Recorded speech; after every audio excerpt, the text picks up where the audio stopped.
समुद्री किनारों से उबने के बाद अब मैंने जंगलों का रुख किया। अमेरिका के जंगल बहुत ही खूबसूरत हैं, लेकिन खुले में प्यार करने के लिए बिल्कुल भी मुनासिब नहीं है। जहरीले पौधे अगर प्रेमिका के नितंबों में चुभते हैं, तो अनजाने के लिए उसके प्रेमी के नितंबों में काटते हैं। नुकीले कांटे अगर प्रेमी के घुटनों में चुभते हैं तो कीड़े प्रेमिका के घुटनों से लिपट पड़ते हैं। साथ ही हर समय किसी न किसी तरफ से किसी सरसराते फुफकारते सांप के आने का भी खतरा लगा रहता है। और फिर कपड़ों पर भी तरह तरह के कांटे और कीड़े लगते रहते हैं। लेकिन फिर भी एक गर्मी की दोपहर को एक पहाड़ी झरने के किनारे खूबसूरत फूलों वाले पेड़ों और पौधों के नीचे मुझे और लोलिता को अपने मतलब की एक जगह मिल ही गई। मैंने लोलिता के लिए जो चादर बिछाई, उसके नीचे फूल कुचलते रहे और हम अपनी प्यारी सी दुनिया में खोए रहे। पास की पहाड़ी हमें सूरज की तेज धूप से बचा रही थी, तो दूसरी तरफ ढेर सारे फूलों के पौधे हमें इंसानों की नज़रों से बचा रहे थे। लेकिन अफसोस, मेरी नज़र पास की ही एक पतली सी सड़क पर नहीं पड़ पाई, क्योंकि घने पेड़ों की वजह से वह हमसे छुप गई थी। मिलन की हालत में देख लिए जाने का खतरा हमारे इतने करीब और कभी नहीं आया था। मुझे याद है कि हम दोनों उस वक्त तक जी भरकर प्यार करके निपट चुके थे और लोलिता रो रही थी, क्योंकि उसे मेरा किया हुआ एक वादा याद आ गया था, जो कि ऐसे ही वक्त में एक बार जज्बात के बहाव में मैंने उससे कर लिया था, लेकिन जिसे बाद में मैंने पूरा नहीं किया था। वह अभी भी नंगी लेटी हुई थी और मैं जिस हाथ से उसे सहला रहा था, उसे बार बार गुस्से में नोच रही थी। मैं उसकी मासूमियत पर बार बार कह लगा रहा था कि तभी मेरी नज़रें उन आंखों से चार हुईं जो अपलक हमें घूरे जा रही थीं। उनकी शक्लें देखकर यह अंदाजा लगाना मुश्किल नहीं था कि वे जुड़वा न सही, भाई बहन तो हैं ही। वे दोनों नीले रंग के कपड़े पहने मुंह फाड़े हमें देखे जा रहे थे। मैंने अपने नंगेपन को छुपाने की नाकाम कोशिश में जल्दी से चादर उठाई, लेकिन ठीक उसी वक्त मेरी नज़र पास की ही झाड़ियों में फूल चुनती एक सेहतमंद औरत पर पड़ी, जो कि हमें एकटक देख रही थी। बिल्कुल उसी तरह जैसे कि उसके दोनों मासूम बच्चे हमें घूर रहे थे। आज जब मैं उस घटना के बारे में सोचता हूँ, तो मुझे लगता है कि मैं काफ़ी हिम्मत वाला आदमी था। मैंने उन 3 जोड़ी आंखों के सामने भी खुद को नॉर्मल रखा और धीरे से लोलिता से कहा कि वह उठ जाए। आराम से कपड़े पहनने के बाद हम बड़ी शान से चलते हुए अपनी कार तक पहुंचे, जिसके पीछे एक स्टेशन वैगन भी खड़ी हुई थी। वहीं एक खूबसूरत आदमी, जो शायद उन बच्चों का बाप और उस औरत का शौहर था, ऊंचाई 10,000 फीट एक बोर्ड का फोटो खींच रहा था। हम अपनी कार में बैठे और तेजी से वहां से चल पड़े। लोलिता अभी भी अपने कपड़े ठीक करने में लगी हुई थी और साथ ही मुझे ऐसी ऐसी गालियां भी देती जा रही थी कि मैं सोच भी नहीं सकता था कि उसकी उम्र की कोई लड़की उन्हें इस्तेमाल करना तो दूर, जानती तक भी होगी। इसी तरह के और भी कई नाखुशगवार हादसे हमारे साथ हुए। मिसाल के तौर पर, फिल्म थिएटर वाला वाकया। लोलिता को फिल्में देखने का इंतहाई शौक था। उस एक साल के अंदर अलग अलग शहरों में हमने 150 से 200 फिल्में देखी होंगी। कभी कभी तो एक हफ्ते में 6 फिल्में हम देख लिया करते थे, जिसके साथ साथ हमें एक ही न्यूज़रील 6 बार देखनी पड़ती थी। लोलिता को सबसे ज़्यादा पसंद थी अच्छे गीत संगीत वाली फिल्में। दूसरे नंबर पर उसे मार धाड़ वाली फिल्में अच्छी लगती थीं और तीसरा नंबर था रोमांटिक फिल्मों का।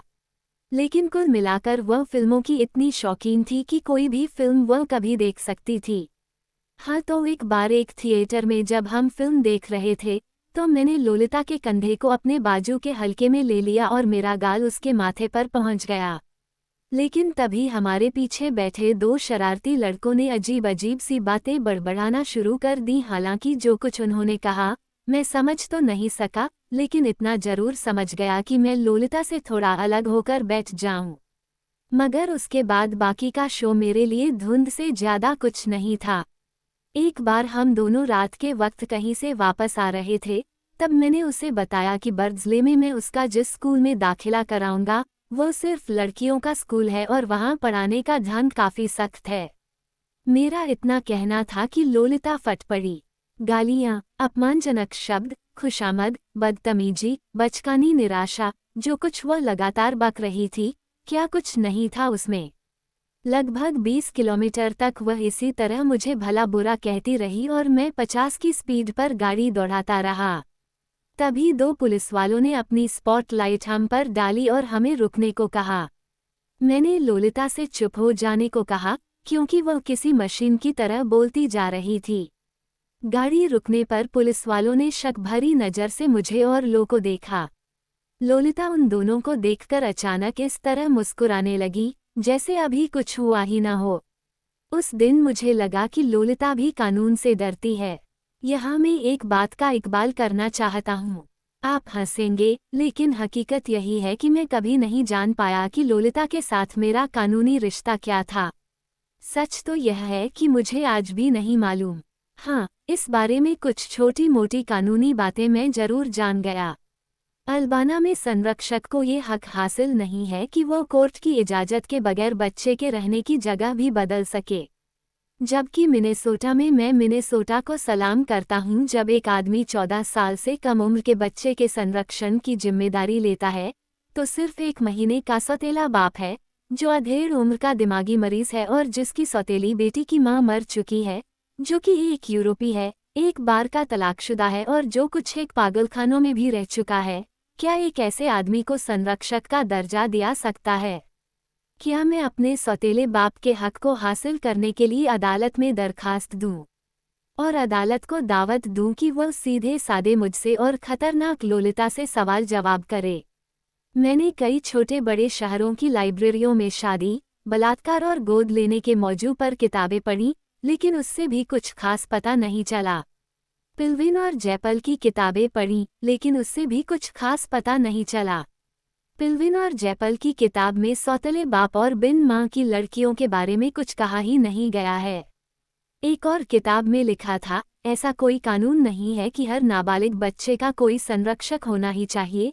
अदालत तभी बीच में आती है जबकि बच्चे को कोई खतरा हो। ये सब पढ़ समझकर मैंने ये नतीजा निकाला कि किसी को संरक्षक तभी बनाया जाता है जबकि वह अपनी ख्वाहिश जाहिर करे, और इस काम में बरसों भी लग सकते हैं। इसलिए चूहा बनकर अपने बिल में घुसे रहना ही मैंने बेहतर समझा। अदालत तभी बीच में आएगी जबकि मामला पैसे का हो, लेकिन हमारे मामले में ऐसा कुछ नहीं था। शैलट की जायदाद आराम से लोलिता के बालिग होने का इंतजार कर रही थी। जॉन फालों, जो कि एक वकील भी था, अपनी बीवी जीन के कैंसर में इतना मसरूफ था कि उसे हमारे मामले में टांग अड़ाने की फुर्सत ही नहीं थी। वैसे भी मैंने उसे पहले ही यह यकीन दिला रखा था कि लोलिता मेरी सगी बेटी है। अब तक आप जान गए होंगे कि मैं एक गरीब बिजनेसमैन हूँ, लेकिन इतना भी गरीब नहीं कि अदालत का खर्च न उठा सकूं। लेकिन फिर भी मैंने अदालत न जाने का ही फैसला किया, क्योंकि मुझे लगता था कि लोलिता मेरे लिए कुदरत का दिया हुआ एक हसीन तोहफा है, और अगर मैंने कुदरत के काम में हस्तक्षेप किया तो ये तोहफा मुझसे छिन भी सकता है। मैंने फैसला किया कि मैं बर्ड्सले में उन किताबों को पढ़ूंगा जो मैं अभी तक नहीं पढ़ पाया था। जहाँ तक लोलिता का सवाल है, मेरे 1000 कहने के बावजूद वो किस्से कहानियों की किताबों के अलावा कुछ भी नहीं पढ़ा करती थी। हालांकि अरेबियन नाइट्स जैसी किताबें उसे पसंद थीं, लेकिन ऐसी किताबों को पढ़ना उसे स्कूल की पढ़ाई जैसा लगता था, जिन पर वह अपना वक्त बर्बाद नहीं करना चाहती थी। अब मुझे लगता है कि मैक्सिको की सरहद पार करके आगे जाने और अपने इन खूबसूरत दिनों की उम्र बढ़ाने के बजाय वापस बर्ड्सले आकर मैंने गलती की। मुझे कुछ दिन और इंतजार करके लोलिता से शादी कर लेना चाहिए थी, लेकिन मेरा दिमाग एक जगह पर नहीं था। कभी तो मुझे लगता था कि लगभग 1950 के आसपास मुझे लोलिता से छुटकारा हासिल करने की कोशिश करनी पड़ेगी, क्योंकि तब तक वह जवान हो चुकेगी, और कभी मैं सोचता था कि उससे शादी करके एक और लोलिता 2 पैदा कर लूं, जो कि 1960 तक 8-9 साल की हो जाएगी और जिसके साथ मैं नाना होने का फर्ज निभा सकूंगा। अपने इस लंबे सफ़र के दौरान मैं यह महसूस नहीं कर सका कि लोलिता के बाप की हैसियत से मैं बिल्कुल नाकाम रहा था। हालांकि मैंने अपनी ओर से पूरी कोशिश की। मैंने बार बार अपनी बेटी को पहचानिए शीर्षक की किताब पढ़ी, लेकिन रहे वही धाक के 3 पात। खुशगवार वक्त के दौरान भी जबकि बारिश के मौसम में बैठे हम पढ़ते, लो बार बार अपनी घड़ी और खिड़की की तरफ देखती रहती, या किसी भीड़ भाड़ वाले होटल में बढ़िया सा खाना खाते, या लो बचकाना ढंग से ताश के पत्ते खेलती, या खरीदारी के लिए जाती, या खामोशी से आती जाती कारों को घूरती रहती। इसी तरह के बहुत सारे मौकों पर मैं इतना ही दिखावटी बाप दिखाई देता था जितनी कि वह बेटी। शायद अपराध का एहसास हम दोनों को ही अपने अपने रोल में सही ढंग से फिट नहीं होने दे रहा था। मैं सोचता कि अगर उसका दाखिला स्कूल में करा दिया जाए और वह रोजाना स्कूल जाने लगे तो क्या हालात कुछ बेहतर होंगे। बर्ड्सले का चुनाव करने का कारण सिर्फ यही नहीं था कि वहाँ लड़कियों के लिए एक अच्छा स्कूल था, बल्कि यह भी कि वहाँ लड़कियों का एक कॉलेज भी था। नहीं, मुझे लड़कियों से कोई दिलचस्पी नहीं है, बल्कि उस कॉलेज के फ्रेंच विभाग में मेरा एक दोस्त था जो कि मेरी लिखी किताबों को उस कॉलेज में पढ़ाए जाने में मददगार हो सकता था। उसी ने एक बार मुझे वहाँ लेक्चर देने के लिए भी बुलाया था, लेकिन उस समय मैंने मना कर दिया था। लेकिन अब मैं चाहता था कि मेरा एक बैकग्राउंड हो, एक पहचान हो। गैस्टन गॉर्डन का सहारा लेने की एक और वजह भी थी, जो कि आपको बाद में पता चलेगी। साथ ही पैसे का भी सवाल था। हमारी इस महीनों लंबी सैर में मेरा सारा पैसा खत्म होता जा रहा था। बेशक मैं ज़्यादातर सस्ते होटलों में ही ठहरा करता था, लेकिन अक्सर महंगे डीलक्स होटलों में भी ठहरना पड़ जाता था, जिससे मेरे बजट की कमर ही टूट जाती थी। फिर पिकनिक और लो के कपड़ों पर भी काफ़ी पैसा खर्च होता था। इसके अलावा मेरे पास शैलेट की जो पुरानी कार थी, वो हालांकि अभी भी काफ़ी अच्छी हालत में थी, लेकिन जब तब उसमें भी छोटी बड़ी मरम्मत करानी पड़ जाती थी। अपना बयान लिखने के लिए अदालत ने उस जमाने के जिन कुछ कागजात को देने की मेहरबानी की है, उनसे मैंने ये हिसाब लगाया कि उस एक साल अगस्त 1947 से अगस्त 1948 तक के अंदर मैंने हम दोनों के खाने और रहने पर $5,500 खर्च किए, गैस, तेल और कार की मरम्मत पर $1,234 और दूसरे खर्चों पर भी लगभग इतने ही। और इस तरह से 150 दिन के सफ़र, जिसमें हम लगभग 27,000 मील चले, और 200 दिन के ठहराव के दौरान मैंने तकरीबन $8,000 खर्च किए, या यूं कहिए कि लगभग $10,000 खर्च किए, क्योंकि मुझ जैसा भुलक्कड़ यकीनन बहुत से खर्चों को तो भूल भी गया होगा। और इस तरह हम वापस बर्ड्सले की तरफ चल दिए। मैं अपनी प्यास बुझने के बावजूद परेशान हाल था, जबकि उसकी सेहत पहले से कहीं बेहतर हो गई थी। उसकी छाती अभी भी लड़कों की तरह सपाट थी, हालांकि उसका कद 2 इंच और वज़न 8 पौंड बढ़ चुका था।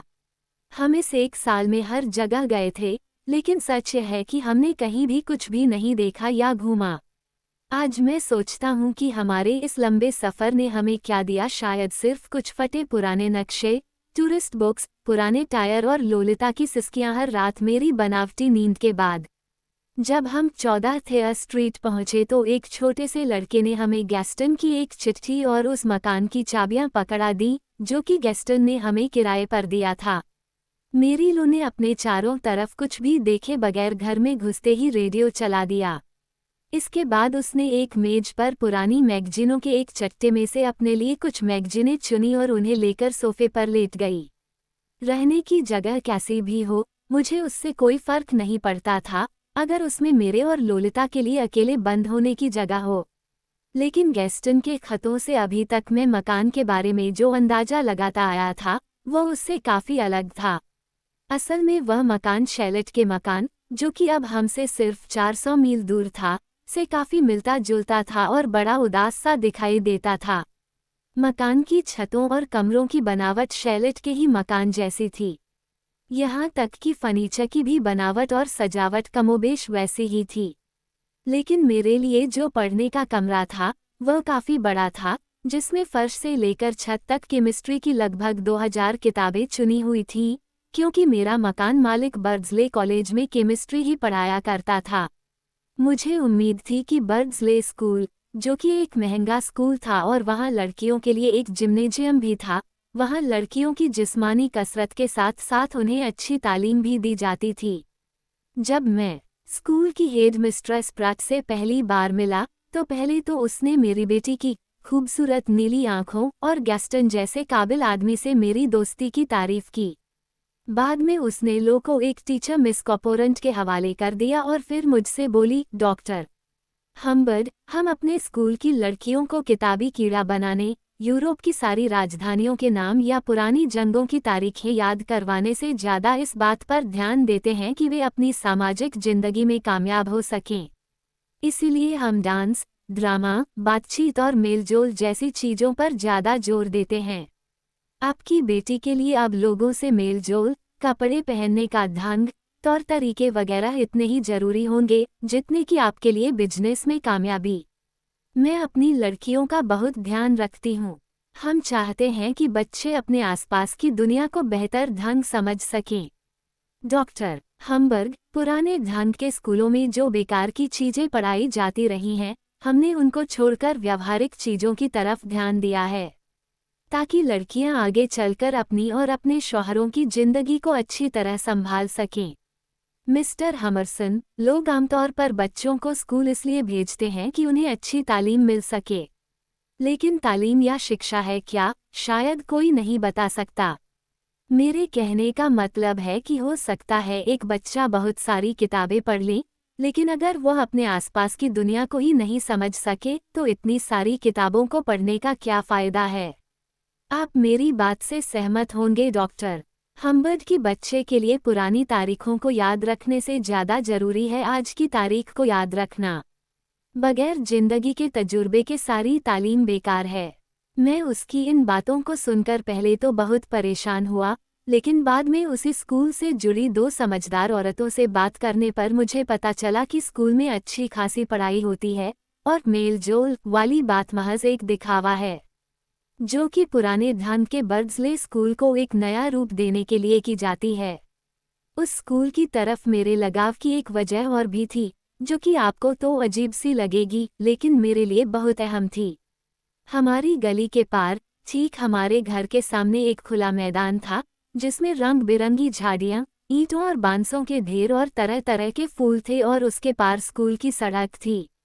इस तरह मैं अपने घर बैठा स्कूल को देख सकता था और लोलिता के स्कूल जाने के पहले ही दिन वहाँ कुछ मजदूरों ने काम करना शुरू कर दिया और एक दीवार बना डाली, जिसकी वजह से मैं स्कूल के खूबसूरत नज़ारे से महरूम हो गया।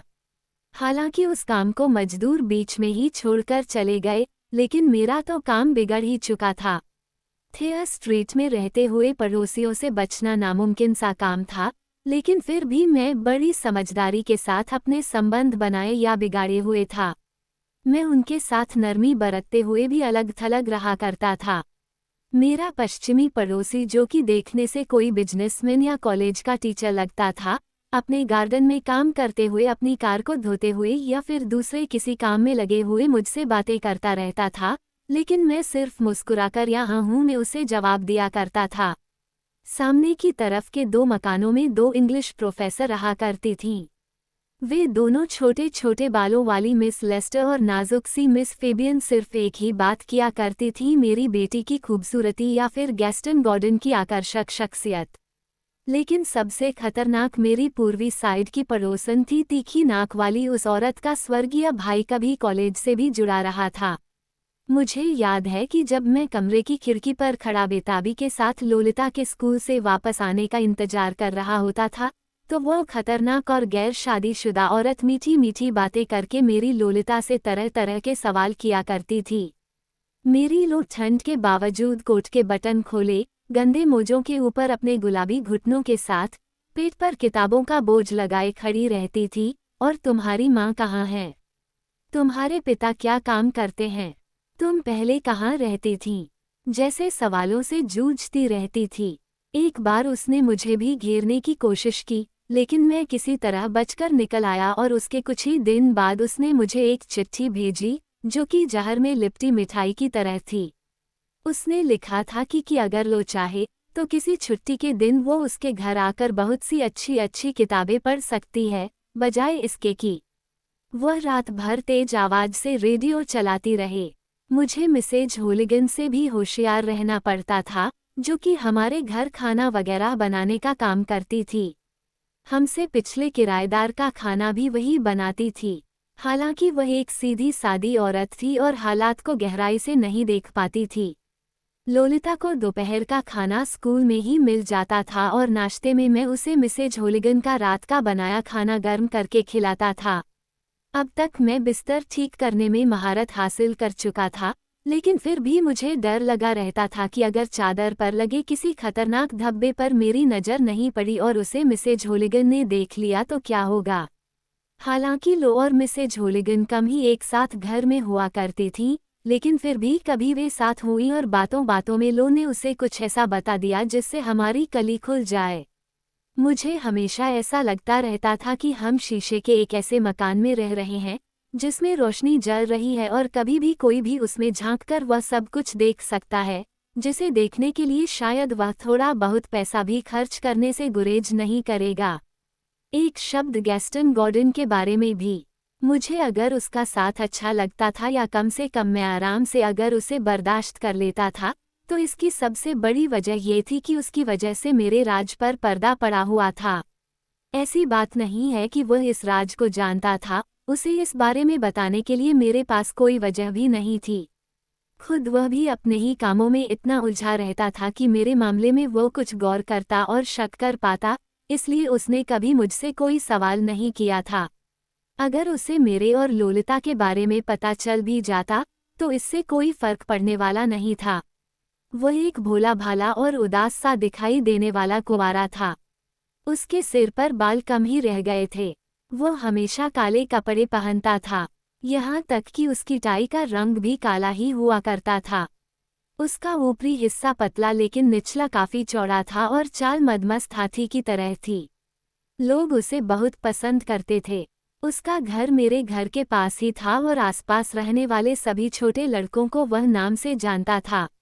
बच्चे उसके लिए घर के छोटे मोटे कामों से लेकर सफाई तक का काम कर दिया करते थे और बदले में वह भी उनको ढेर सारी चॉकलेटें दिया करता था। उसके घर का तहखाना किसी गुफा की तरह लगता था, जिसमें जमीन पर मखमली कालीन बिछी हुई थी और दीवारों पर तरह तरह के खंजर और बंदूकें सजी हुई थीं। ऊपर उसके कमरे में बड़े बड़े रूसी और अंग्रेजी लेखकों और शायरों की तस्वीरें लगी हुई थीं। वहीं उसने एक छोटा सा स्टूडियो भी बना रखा था, क्योंकि उसे थोड़ा बहुत पेंटिंग का भी शौक था। उसके पास एक एल्बम थी, जिसमें उसने पड़ोसियों के फोटो लगा रखे थे। मैं और गैस्टन हफ्ते में 2-3 बार शतरंज की बाजी खेला करते थे, लेकिन मैं ये खेल उसके बजाय अपने ही घर पर खेलना पसंद करता था। आप समझ सकते हैं कि क्यों। वो अपने झुर्रीदार हाथों को गोद में रखे इस तरह बैठा होता था जैसे कोई लाश हो। इसी तरह 10 मिनट तक सोचते रहने के बाद वह ऐसी चाल चलता था जिससे खुद उसे ही शिकस्त हो जाती थी। कभी कभी इससे भी ज्यादा देर तक सोचने के बाद वह किसी बूढ़े कुत्ते की तरह गुर्राकर एक ठंडी सांस भरता हुआ नजरें उठाकर देखता और तब मैं बाजी की तरफ इशारा करके उसे बताता कि उसे मात हो चुकी है।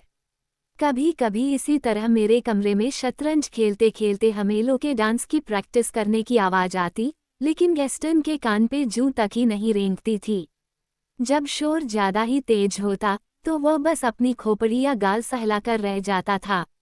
अगर कभी हमारे खेल के दौरान लो वहां आ जाती, तो वह बड़े रस्मी ढंग से अपनी सीट से उठकर खड़ा होता, लो से हाथ मिलाता और फौरन ही उसका हाथ छोड़कर उस जाल में फंस जाता था जो शतरंज की बाजी में मैंने उसके लिए बिछाया होता था।